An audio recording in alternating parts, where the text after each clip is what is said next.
નમસ્તે. આજે આપણી સાથે છે પ્રોફેસર હર્ષ જોશી સાહેબ. તેઓ એડીઆઈટીના મિકેનિકલ એન્જિનિયરિંગ વિભાગની અંદર આસિસ્ટન્ટ પ્રોફેસર તરીકે કાર્યરત છે. હમણાં વેકેશન દરમિયાન તેમણે 10 દિવસની વિપશ્યના શિબિર કરી. તો આજે આપણે એમના અનુભવોને સમજવાની કોશિશ કરીએ કે વિપશ્યના શિબિર કેમ અટેન્ડ કરવી જોઈએ, એનાથી આપણને શું લાભ થાય છે. તો સર, તમને આ શિબિર કરવાની પ્રેરણા ક્યાંથી મળી? જનરલી જેમ બધાને પ્રેરણા મળતી હોય છે હમણાં, એ રીતે ઇન્સ્ટાગ્રામમાં રીલ્સ અને યુટ્યુબમાં વિડીયોઝ તો એ બધું હું જોતો હતો. એમાં મને આ વિપશ્યનાના વિડીયોઝ જોયા. પછી મને થોડું ઘણું એમાં લાગ્યું કે આ શું છે, અને એની જાણકારી મેં યુટ્યુબના થોડા ઘણા વિડીયોઝને એમાં જોયું. એમાંથી મને પ્રેરણા મળી કે ના, એકવાર તો આપણે શિબિરમાં જવું જોઈએ. બરાબર છે. શિબિરમાં જતા પહેલા તમારી મનસ્થિતિ કેવી હતી? તમને એવું થયું કે મારે અટેન્ડ કરવી જોઈએ કે ન કરવી જોઈએ, કે 10 દિવસ સુધી હું ત્યાં રહી શકીશ કે નહીં? આવા વિચારો તમારા મનમાં આવ્યા હતા? હા, જરૂરથી. ઓનલાઈન ફોર્મ ભર્યા પછી વિચારોમાં બે રીતની મનોસ્થિતિ હતી. એક તો એક્સાઇટમેન્ટ હતું કે ના ભાઈ, શિબિર નવી છે, મોબાઈલ વગર રહેવાનું છે. એક ચેલેન્જિંગ જેવું મને લાગ્યું કે ના, કુટુંબ વગર રહેવાનું છે, તો ચલો ચેલેન્જ છે તો આપણે કરીએ. જેવું આજના યુવાનોને ઘણા બધાને એવું બધું ગમતું હોય છે. પણ જેમ જેમ શિબિરનો સમય નજીક આવતો ગયો, એમ થોડું ઘણું નર્વસનેસ ચાલુ થઈ કે શું હું ખરેખર મોબાઈલ વગર રહી શકીશ? હું ખરેખર મારા ફેમિલી વગર રહી શકીશ? હું ખરેખર શાંત અને મૌન ધારણ કરી શકીશ કે નહીં? આ બેયની સાથે મેં છેલ્લે મારા મનમાં એવું નક્કી કર્યું કે ના, એકવાર એટલીસ્ટ શિબિરમાં જઈએ તો ખરા, પછી આપણે જોઈશું કે શું આગળ વધી શકીએ છીએ કે નહીં. બરાબર. તો પ્રથમ દિવસ જ્યારે તમે શિબિરમાં એન્ટર થયા તમારા જગ્યાએ, તો ત્યાં તમને કેવો અનુભવ થયો? હા, પ્રથમ દિવસને એ લોકો એકચ્યુઅલી શૂન્ય દિવસ તરીકે ગણે છે. અને શૂન્ય દિવસમાં એ લોકો બધો જ માહિતી આપે છે. તમારે ત્યાં શિબિરમાં શું કરવાનું હોય છે, કેવી રીતે રહેવાનું હોય છે, અને બપોર પછી તમારો મોબાઈલ ને એ બધું લઈ લે છે. અને ત્યારબાદ જે તમે ફર્સ્ટ ડેની વાત કરો છો, તો એમાં તમારું મૌન, જેને આર્ય મૌન કહેવાય. આર્ય મૌન એટલે તમારે સામે ઈશારાથી પણ વાતચીત નથી કરવાની. માત્ર અને માત્ર તમારે તમારી સાથે જ રહેવાનું છે.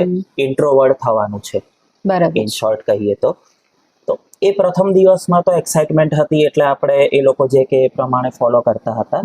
પણ થોડું ઘણું ક્યાંક મગજની અંદર એવું લાગતું હતું કે મોબાઈલ નથી, ક્યાંક લાગે કે ભાઈ ફેમિલી નથી મળતા, બહારના કોઈ સમાચાર નથી. તો જેવો અડધો દિવસ પત્યો એવી થોડી અકળામણ ચાલુ થઈ હતી. આ પ્રથમ દિવસનો મારો. બરાબર છે.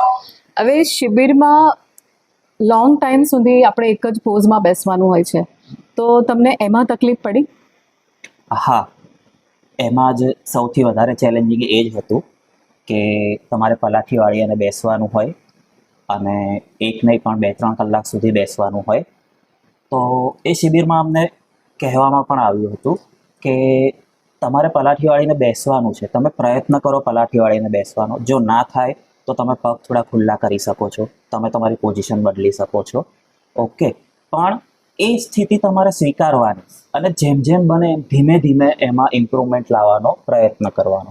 તો શરૂઆતના 3-4 દિવસ હું ફ્રેન્કલી કહું તો 10 મિનિટ પણ મારાથી એક પોઝિશનમાં બેસાતો.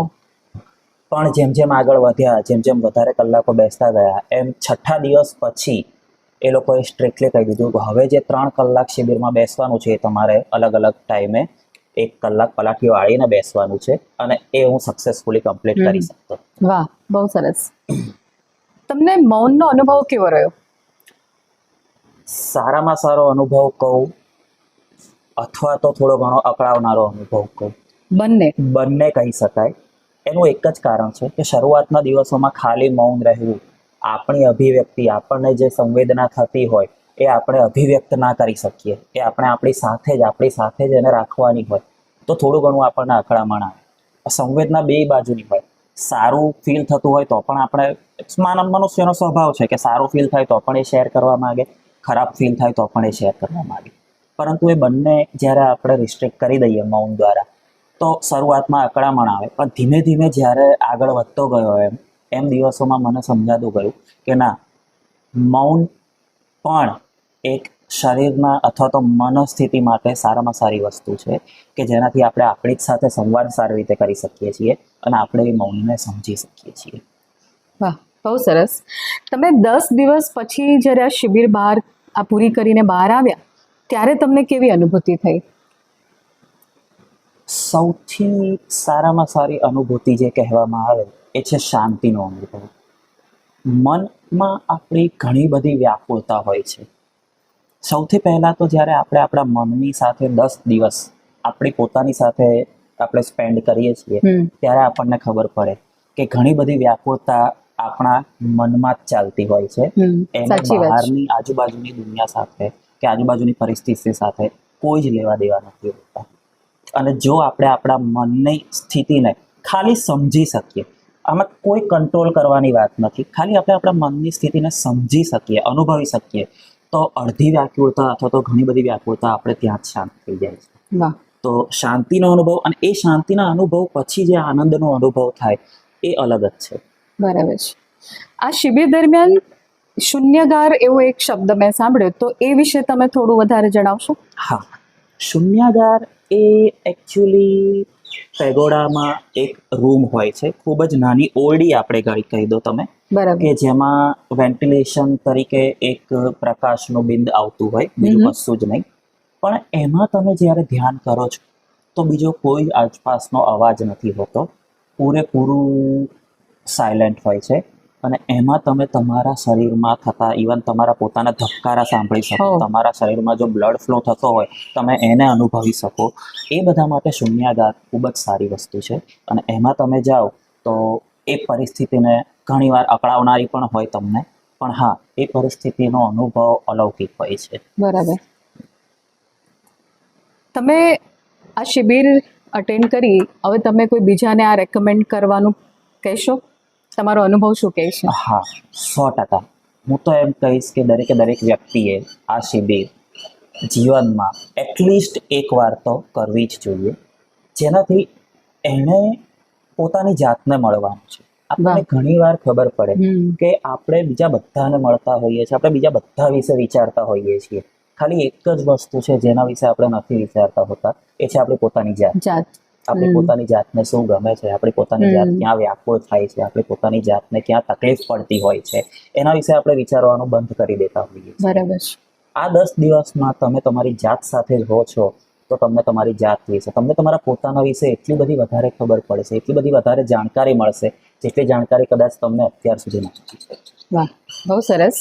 હવે છેલ્લો પ્રશ્ન આપને પૂછું કે 10 દિવસ પહેલાનું તમારું વ્યક્તિત્વ અને 10 દિવસ પછીનું તમારું વ્યક્તિત્વ, એમાં તમને કોઈ ફરક લાગે છે? બાહ્ય વ્યક્તિત્વ જોવા જઈએ ને તો એટલો મોટો ચેન્જ કે ફરક નથી, પણ હવે પરિસ્થિતિ, વસ્તુઓ, વ્યક્તિઓને જોવાનો જે અભિગમ છે, હા. એ અભિગમ અંદરથી એટલો બધો બદલાયો છે કે કોઈ વ્યક્તિ આપણને કોઈ પરિસ્થિતિમાં અથવા તો કોઈ શબ્દ આપણને કહી જાય, એ ગમતા હોય ના ગમતા હોય, બરાબર. પણ એવું સમજમાં આવે કે આ બધું જ ક્ષણિક છે અને આ બધું જ બદલાવાનું છે. જેના કારણે કોઈ વ્યક્તિનો અભિગમ હોય તો પણ શાંત રહેવાય, કેમ કે એ અભિગમ પણ એનો ક્ષણિક હોઈ શકે છે, પરિસ્થિતિ અનુસાર હોઈ શકે છે, અને વ્યક્તિ પોતે પણ બદલાતો રહેતો હોય છે. બરાબર. તો એ પ્રમાણે બાહ્ય વ્યક્તિત્વ એટલું બધું નથી બદલાયું, પણ હવે જીવન અથવા તો જિંદગીને જોવાનો જે અભિગમ છે એ એટલો બધો બદલાઈ ગયો છે, એટલો બધો ચેન્જ થઈ ગયો છે કે હવે કોઈ પણ વસ્તુને તમે જુઓ તો થોડા શાંત ચિત્તે, એમાં સહેજ પણ રિએક્ટ કરવાની જગ્યાએ સાક્ષી ભાવથી જોવાનો તમે એનો પ્રયત્ન કરો છો. ખૂબ ખૂબ આભાર સાહેબ તમારો કે તમે આવી સુંદર માહિતી આપી. અને હું સૌને રેકમેન્ડ કરું છું કે જીવનમાં એકવાર વિપશ્યના શિબિર ચોક્કસથી કરવી જોઈએ. પોતાની જાત સાથે મળવાનો આ એક સુંદર અવસર છે જે આપણે સૌએ લેવો જોઈએ.